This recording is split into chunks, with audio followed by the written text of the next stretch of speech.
game had a randomly generated world filled with grass, dirt, and an awful lot of stone. You could destroy blocks and place blocks. The spark was there, but it needed more. Yeah, like squids. Stop it.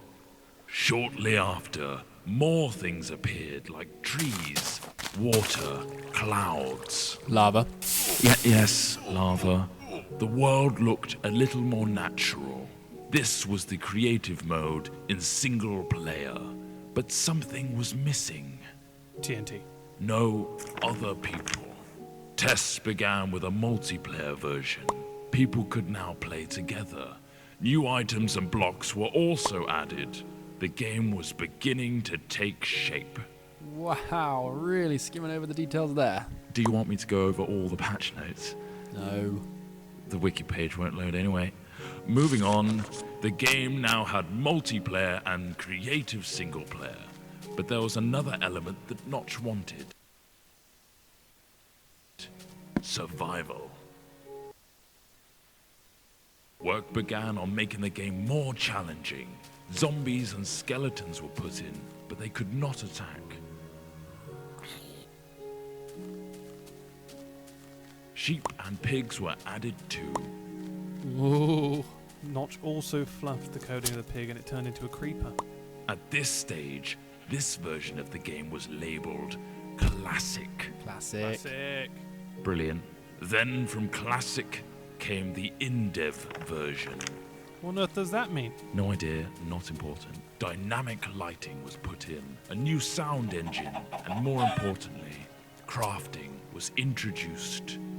Then came InfDev. Sorry, what? InfDev introduced a big feature to the world, infinite terrain.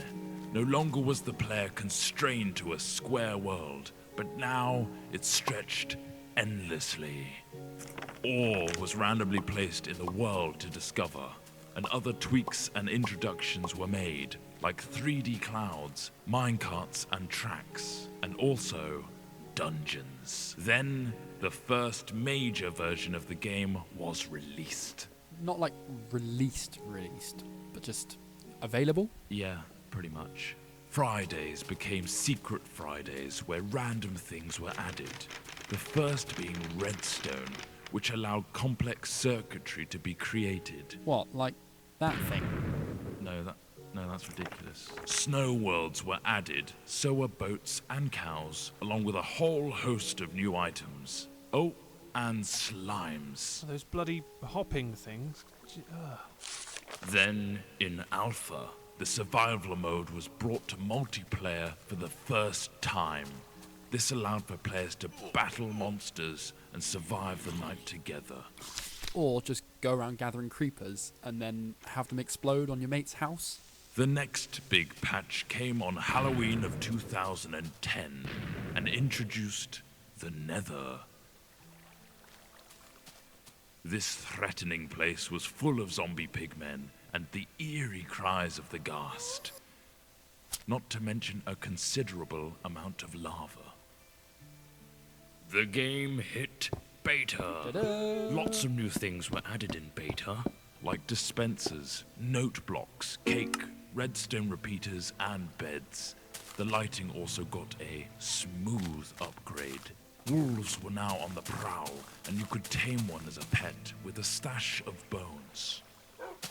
Weather was introduced, including snow, lightning storms, and rain.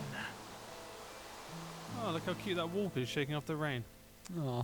We finally found ourselves in 1.6 with the introduction of maps. A new way to navigate the endless blocks of Minecraftia. Things got pushy in 1.7 with pistons, leading to some clever contraptions. 1.8 gave vastly improved combat mechanics, allowing the player to sprint, draw back their bow, and land critical hits on their enemies. A new terrain generator was added, along with quirky NPC villages and mighty strongholds. And now comes the end. A true challenge awaits you. in this unforgiving realm.